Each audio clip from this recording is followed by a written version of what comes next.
لتجدن أشد الناس عداوة للذين آمنوا اليهود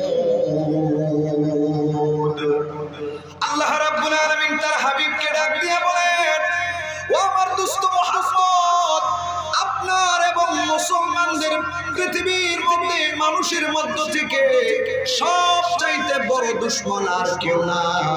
মুসলমানদের সবচাইতে বড় দুশমনের নাম হলো ইহুদি। এই ইহুদিরা হলো মুসলমানদের সবচাইতে বড় দুশমন। সাহাবায়ে কেরামকে সময়ে সময়ে জুলুম নির্যাতন যারা করেছে তারা হলো ইহুদি।